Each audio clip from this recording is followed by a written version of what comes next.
They're going to gather together, but not by me. Whosoever shall gather together against thee shall fall for thy sake. Number 4, our knowledge of divine judgment. Hear this. This will answer some questions for you. Behold, God says, behold, I have done what? God says, I have created. How many do you know He's the creator? All things were made by Him. Nothing was made without Him. Amen.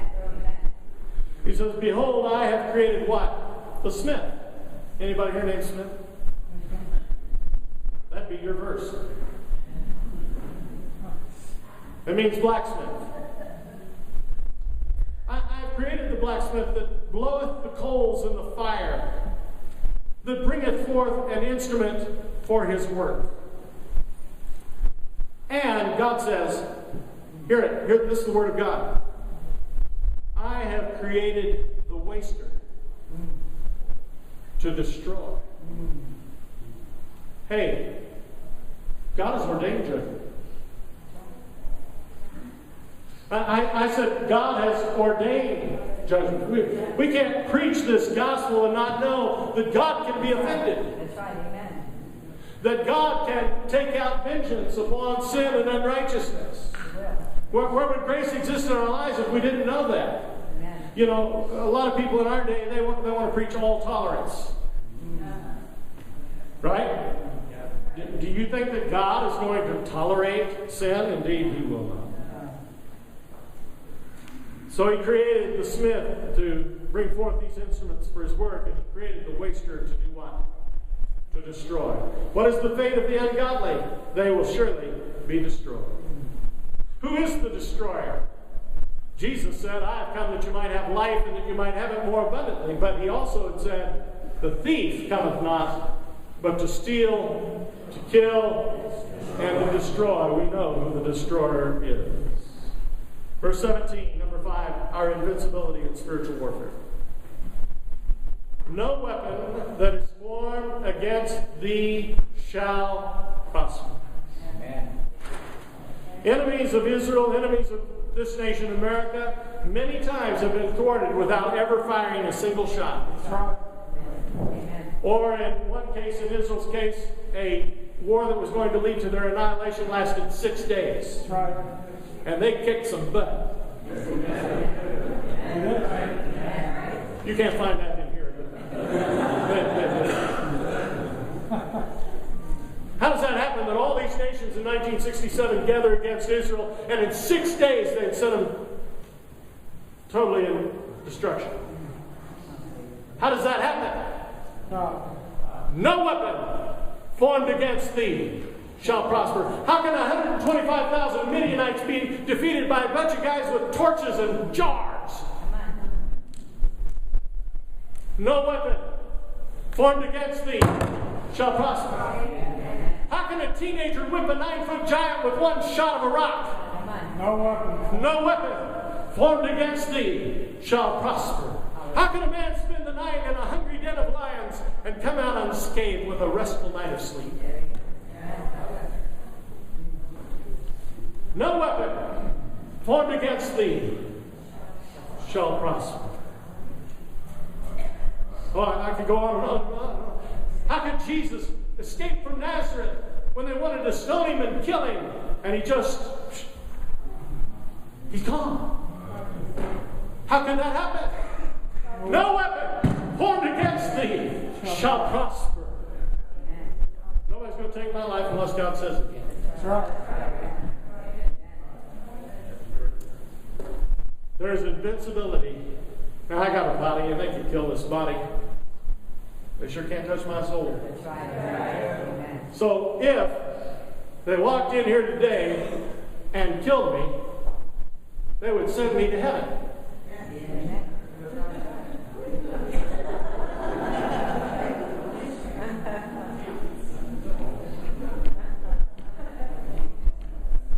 Why? Because no weapon formed against thee shall prosper.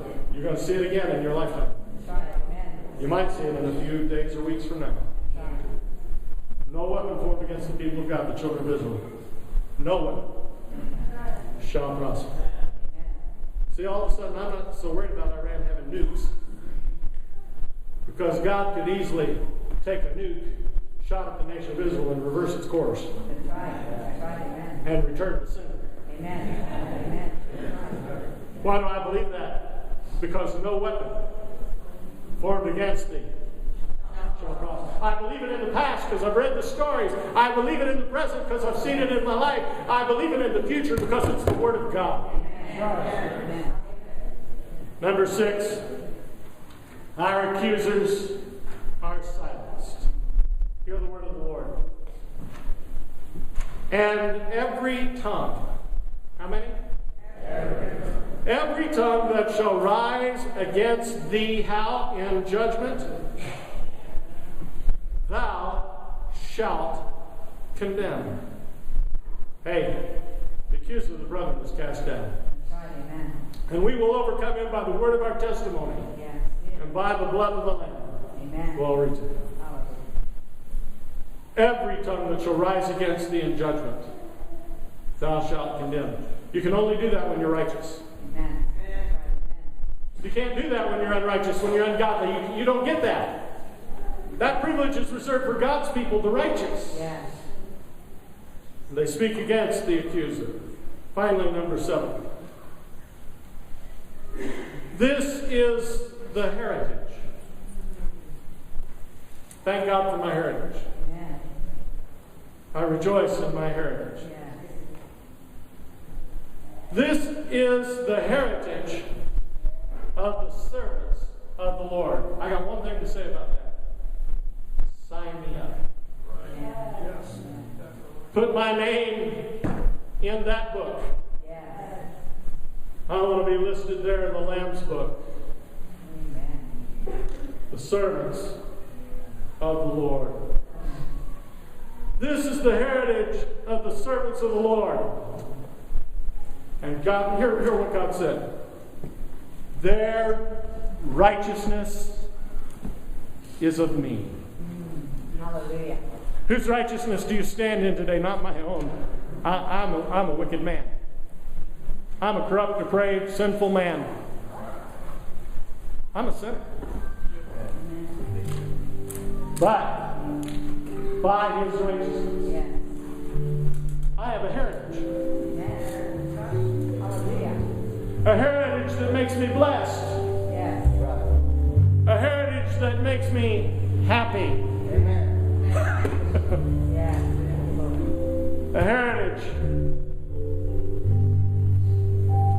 provides great benefits.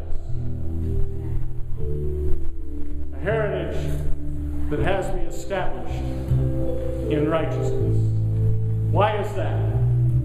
Because he is my God. Amen. Why is America so blessed? Because to this point, scary thought, isn't it? I never thought the foundations could be shaken like they're shaking right now.